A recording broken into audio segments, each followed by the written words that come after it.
Norte de Comunicação recebe hoje o nosso senador Eduardo Braga, relator da reforma tributária do Amazonas. Obrigado por estar com a gente mais uma vez aqui, senador. Eu que agradeço a você, a TV Norte, e na realidade o relator da reforma tributária do Brasil, né? Isso. Essa é uma reforma que é dos brasileiros e, como nós fazemos questão de frisar, o Amazonas faz parte do Brasil e nós não desejamos, não queremos e não permitiremos mais uma divisão entre o Brasil de primeira classe e o Brasil de segunda classe, né? E na reforma tributária eu acho que tem ficado muito claro isso, que nós queremos uma reforma para todos, uma reforma que seja boa para o Sudeste, seja boa para o Sul, mas que seja boa para o Nordeste, para o Centro-Oeste, para o Norte do Brasil. E aí nós estamos incluídos, a Amazonas está incluído, o polo industrial está incluído, a Zona Franca para os varejistas de Manaus está incluída, as áreas de livre comércio estão incluídas e todo o país está incluído. E o grande temor que o Amazonas sempre teve em relação à reforma tributária era a mudança da origem para o destino, porque todos os nossos incentivos fiscais, que atraíram mais de 600 indústrias para o Amazonas e que consolidou mais de 350 mil empregos no varejo na cidade de Manaus, foi em função dos benefícios fiscais dados na origem e não no destino. Então, eu acho que a grande conquista que nós tivemos nesta reforma, a primeira feita em regime democrático na história do nosso país, foi exatamente ter mantido as vantagens comparativas tanto do polo industrial como do polo varejista da Zona Franca de Manaus. E fazendo com que essas vantagens tenham uma duração até 2073, o que significa dizer que a próxima geração de políticos amazonenses não precisará estar dedicado, como a minha geração e a geração que me antecedeu teve que estar praticamente dedicado à questão da manutenção das vantagens da Zona Franca de Manaus. É uma guerra constante. É uma guerra constante. Portanto, nós vencemos uma batalha significativa. Estamos agora numa segunda fase, que é a questão da regulamentação das questões jurídicas e das questões administrativas da reforma, que é o PLP 108, que eu vou relatar também no Senado. E queremos, portanto, concluir esse trabalho, se Deus permitir, ainda nesse primeiro semestre, para que nós possamos implementar a reforma tributária. E o que significa a implementação da reforma tributária? Significa simplificação dos tributos, transparência, segurança jurídica, tanto para o investidor que está investindo lá em São Paulo, como para o investidor que está investindo no polo industrial ou no varejo na cidade de Manaus.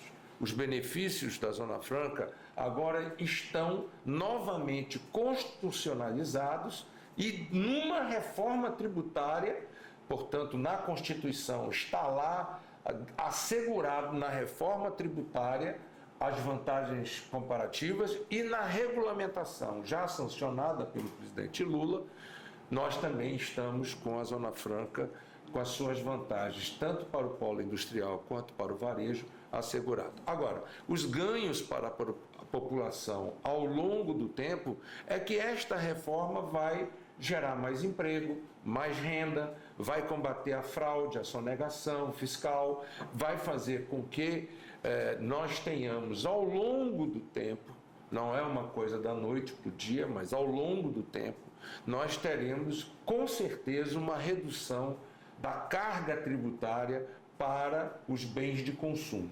Falta ainda a questão do imposto de renda, que é um imposto importante, e agora, nesta fase do PLP, está a questão patrimonial, que nós iremos tratar do ITCMD e do ITBI, nesta fase que eu estou relatando neste momento. Portanto, nós estamos otimistas.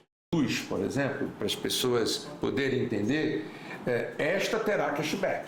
Como é que funcionará no caso da tarifa? A tarifa a conta de luz já vai chegar na sua casa sem o imposto, pertinente a quem é do CadÚnico, que tem meio salário mínimo per capita de renda por família. Ou seja, já precisa estar inscrito no CadÚnico. Tem que estar no CadÚnico.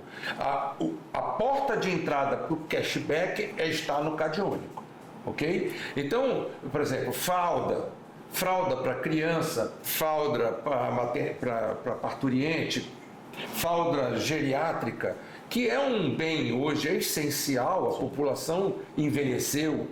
Nós temos hoje pessoas idosas na classe B e E, que precisam de fralda, portanto terá cashback.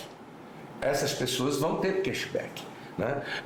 Vários itens hoje do nosso consumo, por exemplo, botija de gás, vai ter cashback. Gás canalizado, vai ter cashback. Conta de água e de esgoto, vai ter cashback. Portanto, conta de celular, vai ter cashback. Conta de internet, vai ter cashback. Então, esse é o aspecto da regressividade. O que quer dizer regressividade tributária? Para as pessoas entenderem. Significa dizer que quem pode mais, paga mais. Quem pode menos, paga menos. E como é que as pessoas vão ver isso, hein, senador? Mas será fundamental, porque hoje, lamentavelmente, o imposto sobre bens de consumo, ele penaliza os mais pobres. Sempre são os mais pobres que acabam pagando mais imposto sobre o consumo. Por quê? Porque as pessoas mais ricas sabem se proteger com relação a isso. Por planejamento tributário, por uma série de questões. Agora, o Estado, através de um novo sistema que terá que ter muita tecnologia, e ainda há pouco nós estávamos falando aqui, antes de entrar do ar, na questão da tecnologia, né? A tecnologia, ela vai ser fundamental. Para quem não está muito por dentro do que nós estamos falando, nós temos o Pix hoje, não temos? Alguns anos atrás, alguém acreditaria que, em fração de segundo, iria transferir um dinheiro ou iria receber um dinheiro apenas num toque? De um banco para o outro, tinha que usar o TED, só era no dia seguinte. Não, isso na época do TED, mas na época do cheque eram 7 dias. Na época do malote eram 14 dias. Eu sou dessa geração. Então, eu saí de uma geração que você levava 14 dias para ter uma compensação de um cheque para um Pix que é instantâneo. Bem, nós passaremos a ter com split payment o quê? O Pix tributário.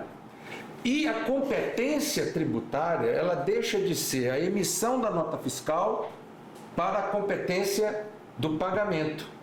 Então, o que acontece? Se eu emitir uma nota fiscal, mas eu não pagar o imposto, eu não tenho direito a crédito.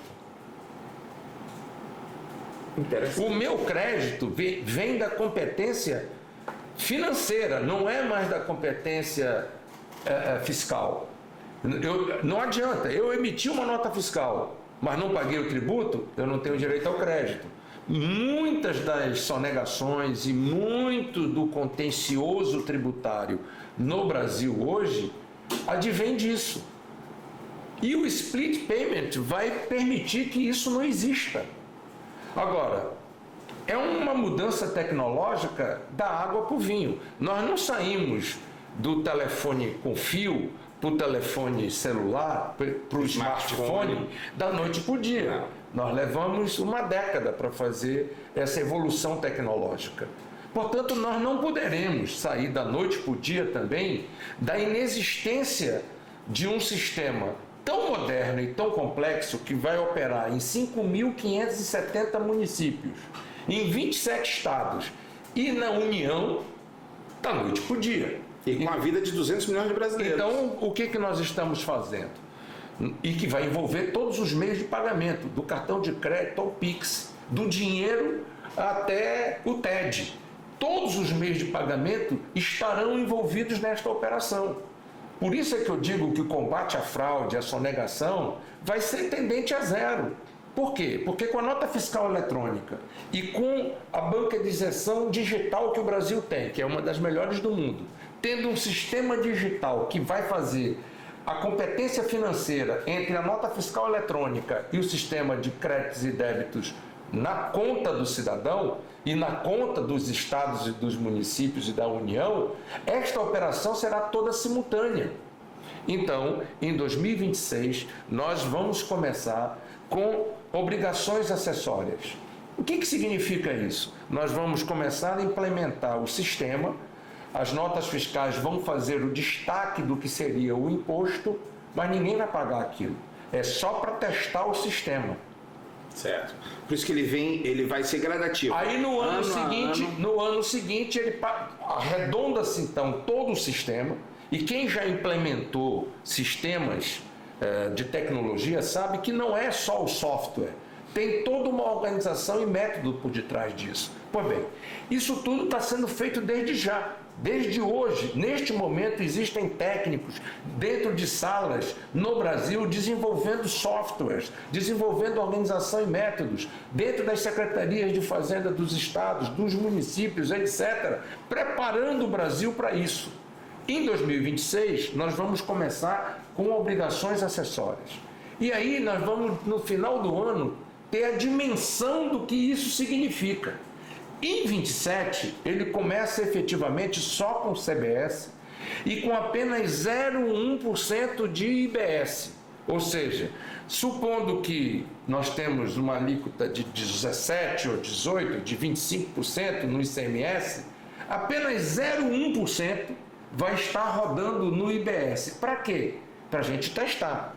Quando chegar em 2033, será 100% do CBS e 100% do IBS. Só que em 2026 nós vamos implementar o split payment que nós chamamos simples.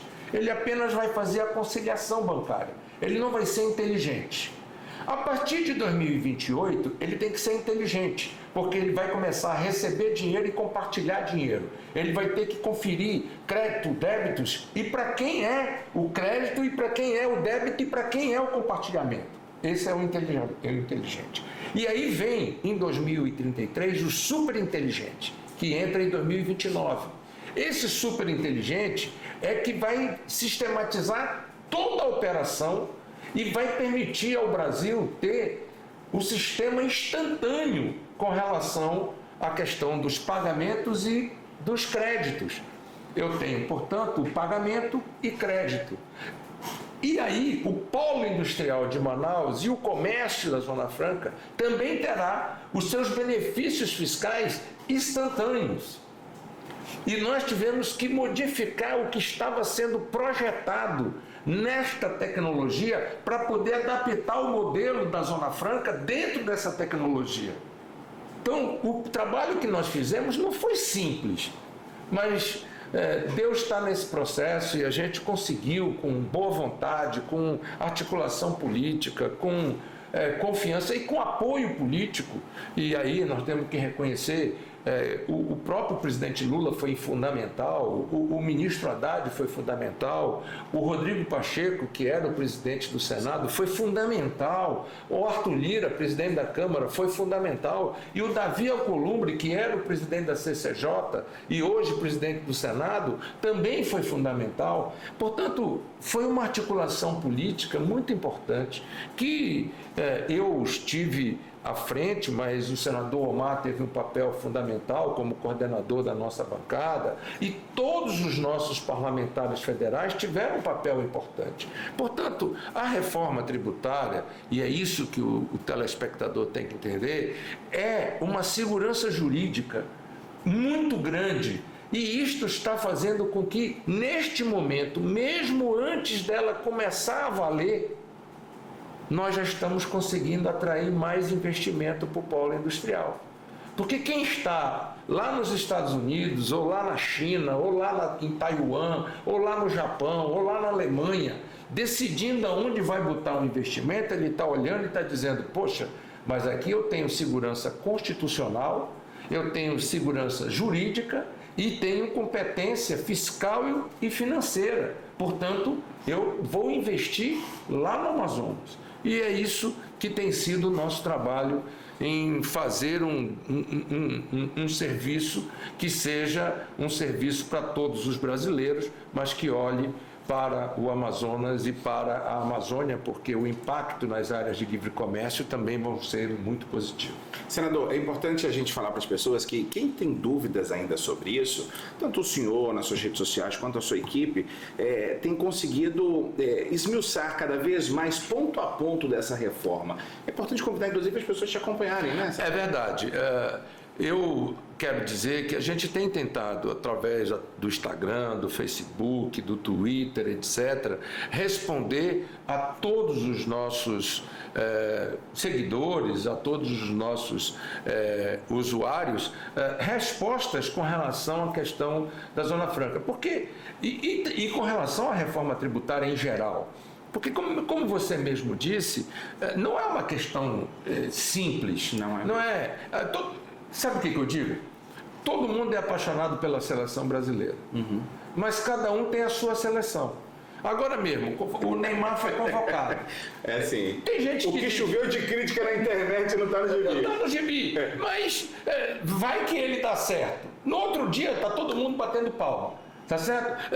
A mesma mão que aplaude é a mesma que te critica, que te apalpa. Então, o que nós estamos dizendo? Antes de você criticar, te informa, porque tem muita desinformação. Lamentavelmente, essa história de fake news é uma desgraça, porque a mentira corre mais rápido do que a verdade. Não é?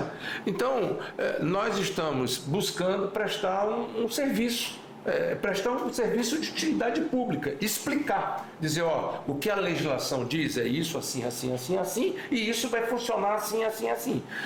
E tentar explicar em palavras simples, e não no economês, e não querendo dizer data vênia, excelentíssima, etc. Não, nós queremos explicar assim, vai funcionar desse jeito. Você vai chegar no caixa do supermercado e não vai ter alíquota para o feijão, para o arroz, para o sal, para o açúcar, para a proteína. Você vai comprar do rabo do boi ao chifre do boi sem imposto.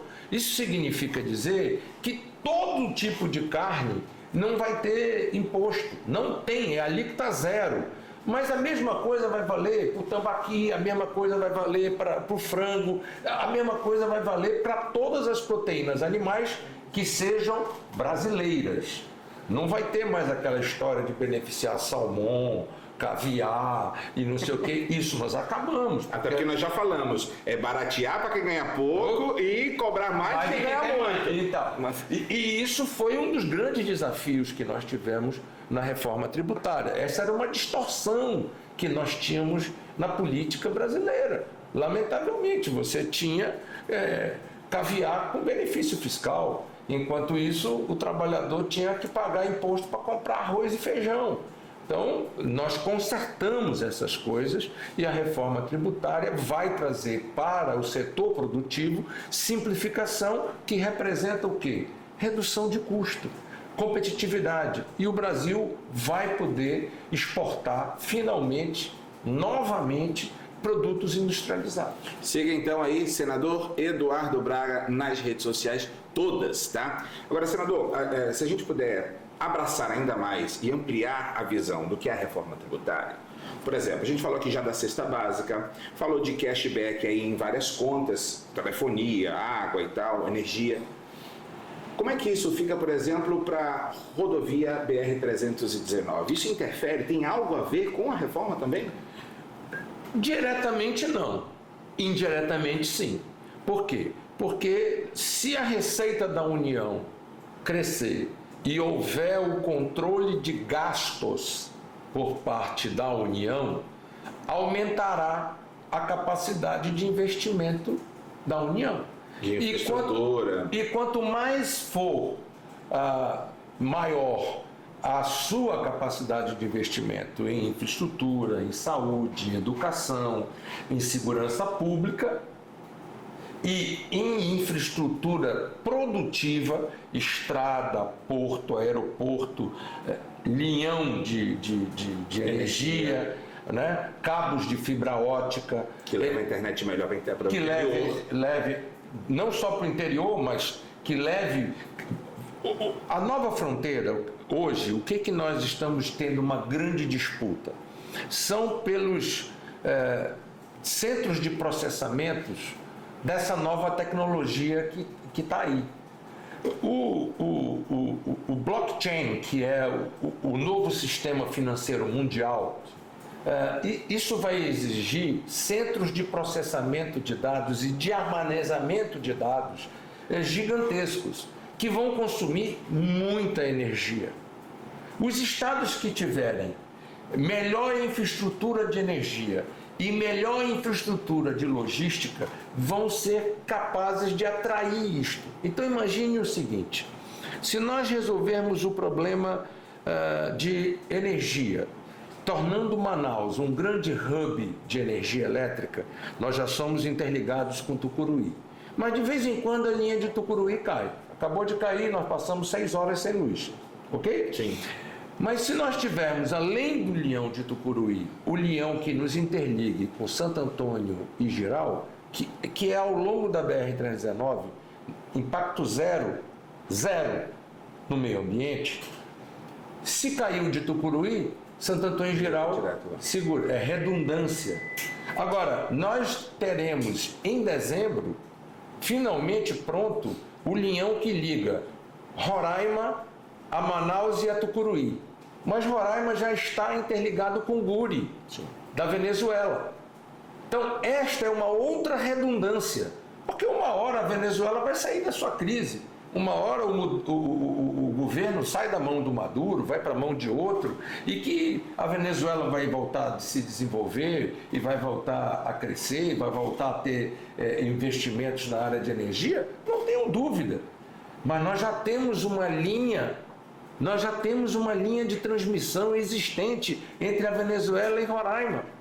Ora, se Roraima se interliga conosco e se interliga com Tucuruí, e se nós nos interligamos com Santo Antônio e Jirau, o que acontece com Manaus? Manaus se transforma no maior hub com 3 redundâncias: Tucuruí, Santo Antônio e Jirau e Guri. 3 redundâncias elétricas e 3 redundâncias de cabo de fibra ótica aérea. Além do cabo de fibra ótica internacional, que já veio enterrado desde da Venezuela pelo estado de Roraima a Manaus. Isso já existe hoje no Amazonas. Então, nós teremos possibilidade de ter no Amazonas e na cidade de Manaus um polo industrial com benefício fiscal e com infraestrutura logística importantíssima. E para isso nós temos que dragar as nossas hidrovias. E nós estamos dragando. O governo federal, nesse momento, está dragando em 6 pontos as nossas hidrovias. Para quê? Para dar confiabilidade. E se a BR-319 for asfaltada, nós criamos a redundância na logística rodoviária com hidrovia. Portanto, pensar o Amazonas, representar o Amazonas no Senado da República, é ter um planejamento estratégico, é pensar para onde queremos ir, como queremos ir e o que queremos ser. Portanto, eu tenho ao longo desses 43 anos da minha vida, seja quando eu era vereador, até quando fui governador do estado, veja, eu criei a região metropolitana, eu prorroguei a Zona Franca de Manaus, eu criei várias questões estratégicas para o Amazonas. Por quê? Porque isto significa desenvolvimento, emprego, renda, prosperidade. Mediado tecnológico na educação significa levar para as comunidades isoladas o ensino médio, a 5ª, a 9ª, no ensino fundamental, e acabar com o seriado de 1ª a 4ª série, investir na educação, preparar o futuro, fazer com que a UEA seja uma realidade, fazer com que o IFAM seja uma realidade na capital e no interior, fazer com que a UFAM seja uma realidade na capital e no interior, trazer cursos de medicina para formar médicos, formar profissionais de saúde, que é uma deficiência. Tudo isso faz parte de estratégia e planejamento. E é aí que existe a política pública. E é aí que eu me insiro. Eu sou este parlamentar, eu sou este político no estado do Amazonas, que pensa o Amazonas de forma estratégica e não de forma mesquinha. Porque existem dois tipos de políticos. Aquele que pensa de forma estratégica, que antigamente eram chamados de estadistas, e aqueles que pensam de forma mesquinha, miúda, pequena, que não e que agem de acordo com o movimento, né? E que agem muitas vezes de acordo a uma questão momentânea. Ora, o que é uma questão circunstancial não é estrutural. Nós precisamos de questões estruturais para poder tirar o Amazonas da pobreza. Em resumo do que o senador está falando aqui, até para que as pessoas entendam, a gente precisa aprender a cada vez mais e cobrar dos políticos exatamente isso, a questão da semeadura, né? A sementinha que eu planto hoje, que daqui a 10 anos vai ser uma árvore que dá fruto, ou 15 anos, ou 20 anos, ou 100 anos, uma castanheira, por exemplo, ela precisou ser uma semente lá atrás. Então, se a gente não conseguir pensar políticas públicas, e eu digo a gente porque a comunicação ela tem seu papel nessa fundação, nessa educação, de levar para o máximo de pessoas possíveis essa informação, por isso eu estou com o senador hoje aqui. Então, criar mesmo essa semente e fazer com que os políticos pensem no futuro e não só no mandato seguinte. Só para complementar o que nós estamos falando, outro item que o Amazonas está muito próximo de fazer é a questão dos nitrogenados. Veja, nós temos a matriz do gás natural. Ok, isso já é uma realidade. Não só por Urucu, não só pelo gasoduto, mas também pelo Azulão. Isso já é uma realidade. Fantástico. Agora, transformar isso em energia é a coisa mais fácil, mas é o uso menos nobre do gás. Transformar isso em petroquímica é um uso mais nobre. Portanto, é usar os nossos recursos para gerar emprego, renda e desenvolvimento olhando para 20, 30 anos. E transformar dentro da petroquímica em nitrogenados é colocar o Amazonas dentro do agronegócio.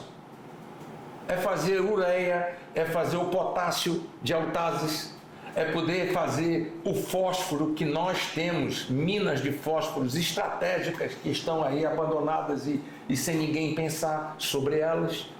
Então, a questão do nitrogenado passa a ser uma questão estratégica. Voltar novamente os interesses para prospectar petróleo, gás no Amazonas.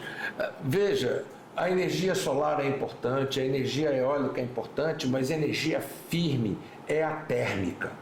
Se ela vai ser térmica de biomassa, se ela vai ser térmica fóssil ou se ela vai ser térmica nuclear, é uma outra questão. Mas energia de base, energia firme é a térmica. Faça sol, não faça sol, faça vento, não faça chuva vento. Forte. A energia firme é a térmica. A térmica ela pode ser de biomassa, e nós temos muita biomassa, tá certo? Ela pode ser fóssil, e nós temos muito gás natural, e ela pode ser também nuclear.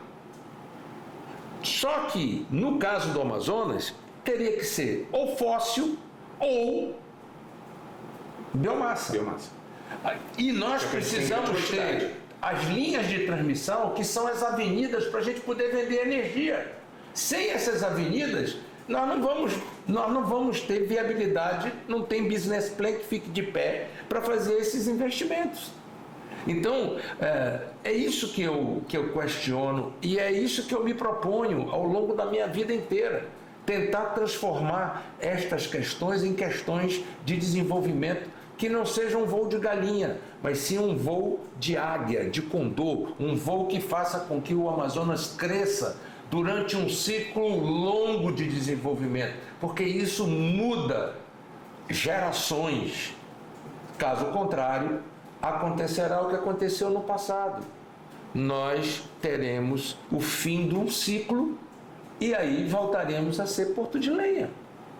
E nós acabamos de passar por um desafio gigantesco que nos dá agora uma bolha de oxigênio até 2073. Mas nós temos que construir nesse período, passaram-se 50 anos que a Zona Franca foi criada.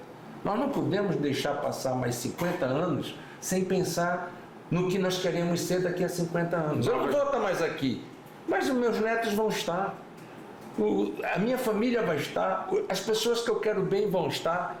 E é isto que nós precisamos pensar de verdade no Amazonas. E que precisamos querer. E na democracia, quando a gente quer, a gente expressa isso no voto da gente. É isso que faz a diferença entre você solucionar os problemas ou não solucionar os problemas. Senador, durante todo o debate da reforma tributária, o senhor, por muitos momentos, e talvez por isso o senhor inclusive cita o coordenador da bancada, que é o senador Omar também, vocês iam para um embate enorme ali com os demais senadores, os senadores dos outros estados. E o debate era argumentativo. Será que toda essa bagagem de 46 anos, 2 vezes governador, prefeito, vereador, é o que lhe dá esse know-how para debater nesse nível? A maturidade, de um lado. Outra coisa é a questão do conhecimento.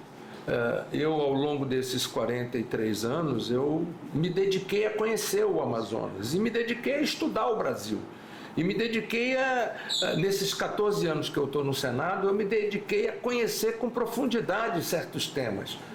Por que confiam? Eu fui o relator da emenda constitucional da reforma tributária, eu fui o relator do PLP 68 e agora sou o relator do PLP 108. Porque os meus colegas senadores olham e dizem, eu confio nele, porque ele conhece os meus problemas. Ele sabe o que o Mato Grosso precisa, o que o Goiás precisa, e faço isso com senso de justiça, com um senso de estadista de que quer resolver os problemas.